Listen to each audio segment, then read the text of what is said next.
चीन ने कहा है कि भारत और चीन प्रतिद्वंदी नहीं, साझेदार हैं। अच्छी बात है, लेकिन प्रॉब्लम यह है कि यही बात चीन ने पाकिस्तान को भी कही है।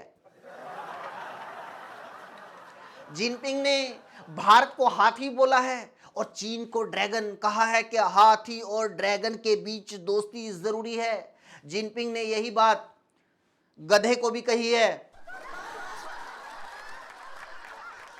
लेकिन ज्यादा टेंशन लेने की जरूरत नहीं है, क्योंकि गोदी मीडिया ने पूरे देश को समझा दिया है कि मोदी जी एससीओ समिट में चीन गए तो ये ट्रंप के लिए झटका है, और पाकिस्तान भी एससीओ समिट में चीन गया तो ये पाकिस्तान के लिए झटका है।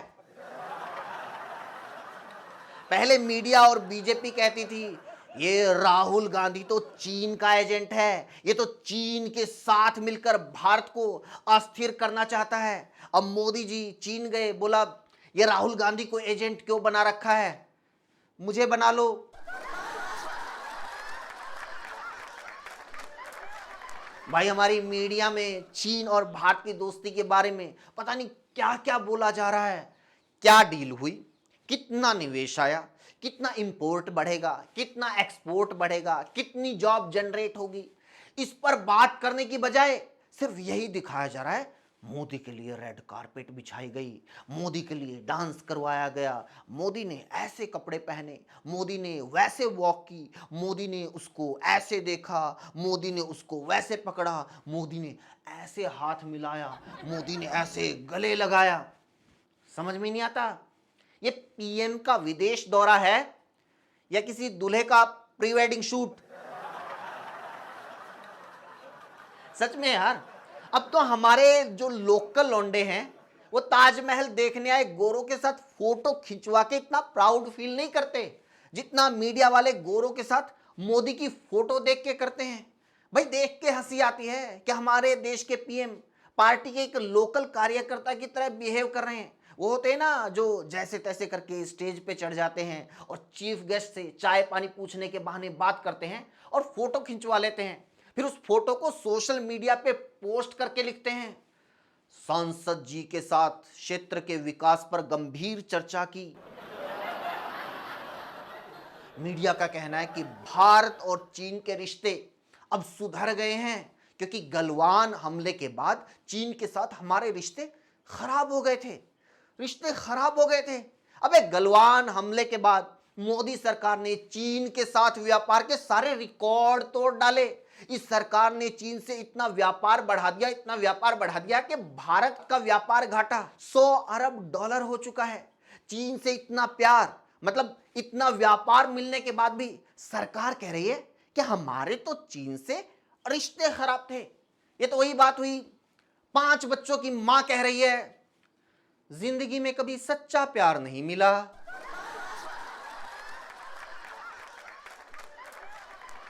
मोदी जी की ट्रंप से दुश्मनी और चीन के साथ यारी ने मीडिया और मोदी सपोर्टर्स का मजाक बनाकर रख दिया है। और सबसे ज्यादा भद पिटवाई है इस अफगानी अफीम ने। ये कभी कहता है कि ट्रंप से मिलकर मोदी चीन को सबक सिखाएंगे, कभी कहता है कि चीन से मिलकर मोदी ट्रंप को सबक सिखाएंगे, कभी कहता है चीनी सामान का बहिष्कार करना मास्टर स्ट्रोक है, कभी कहता है कि चीन के साथ व्यापार करना मास्टर स्ट्रोक है। इसको यह लगता है कि लोग इसकी दोनों ही बातों को मान लेंगे। मतलब ये वो चमगादड़ है जो खुद उल्टा लटक के सोचता है इसने धरती पलट दी। आज इस वीडियो में ऐसे ही लोगों की बात करेंगे जो मोदी जी की बदलती विदेश नीति के चक्कर में खुद चमगादड़ बने हुए हैं, जिन्हें लगता है कि चीन से दोस्ती करने से अमेरिका का इलाज हो जाएगा।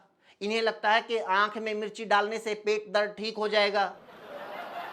मीडिया ने मोदी चीन की दोस्ती के बारे में ऐसी ऐसी खबरें चला दी हैं कि अब लोगों को लगने लगा है इस बार वॉर हुई तो चीन पाकिस्तान की बजाय भारत का साथ देगा। मैं तो कहता हूं मोदी जी अगर ऐसा है तो पाकिस्तान पे हमला कर दो।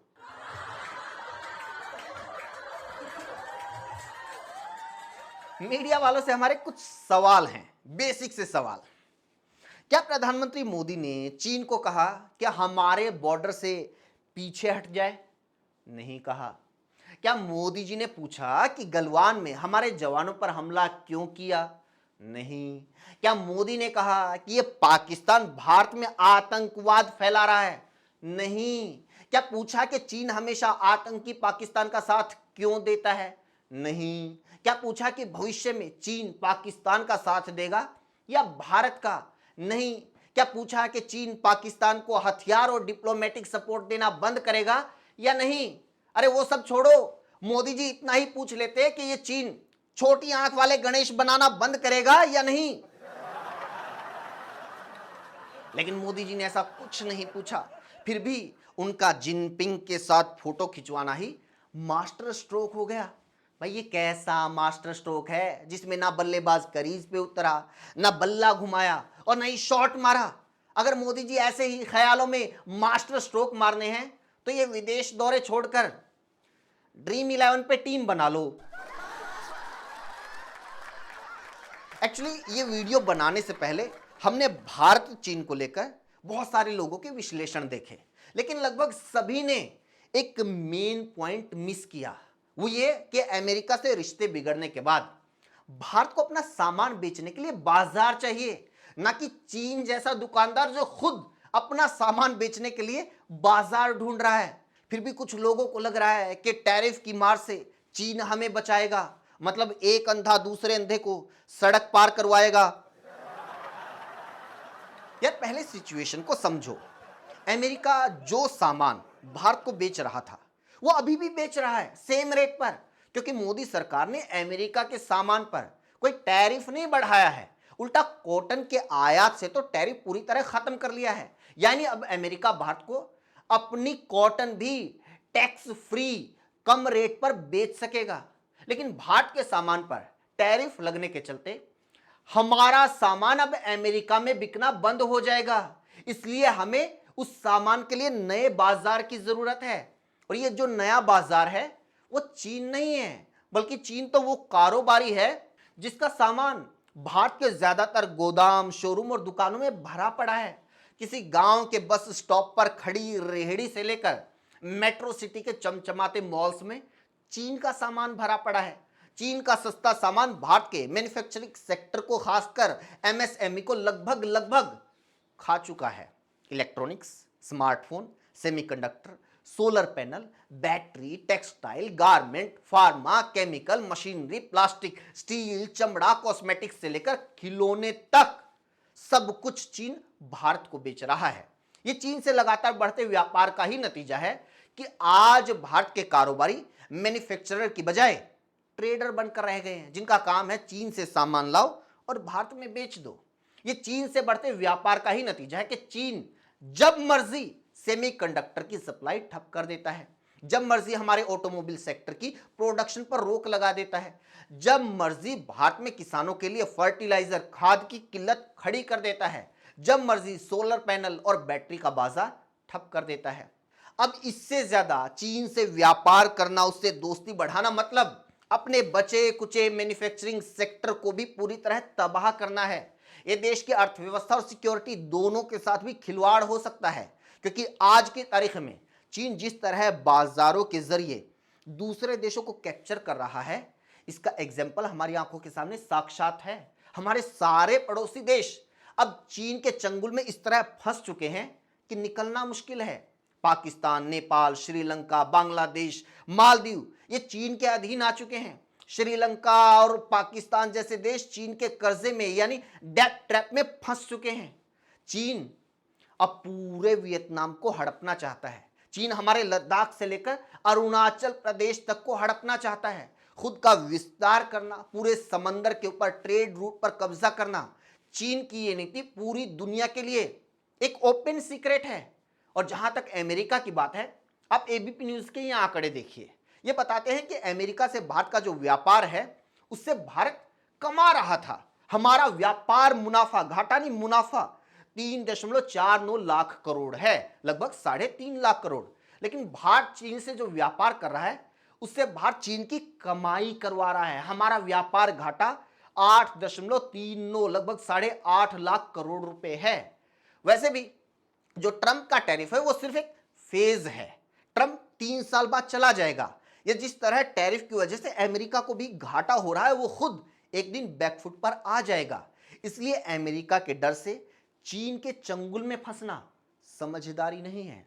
समझदारी है इंतजार में, भारत के लिए और बाजार ढूंढने में। वैसे भी हमारा देश ये अमेरिकी बंदिशें और धमकियां पहले भी कई बार झेल चुका है। इससे निपटने के लिए हमें कभी चीन जैसे धोखेबाज सहारे की जरूरत नहीं पड़ी। पिछली सरकारों ने मोदी जी को ऐसी महान विदेश नीति सौंपी है जो ऐसी चुनौतियों से निपटने में सक्षम है। अगर उस नीति पर अमल करेंगे तो भारत इस टैरिफ वॉर से भी उभर जाएगा। लेकिन अगर विदेश नीति का इसी तरह सर्कस बनाए रखा जाएगा तो हमारा भगवान ही मालिक, असल में तो भगवान क्या, कभी ट्रंप तो कभी जिनपिंग मालिक है। इसी के साथ वीडियो में इतना ही दोस्तों। कैसे लगी कमेंट जरूर कीजिए और लोगों तक पहुंचाइए, वीडियो को शेयर कीजिए।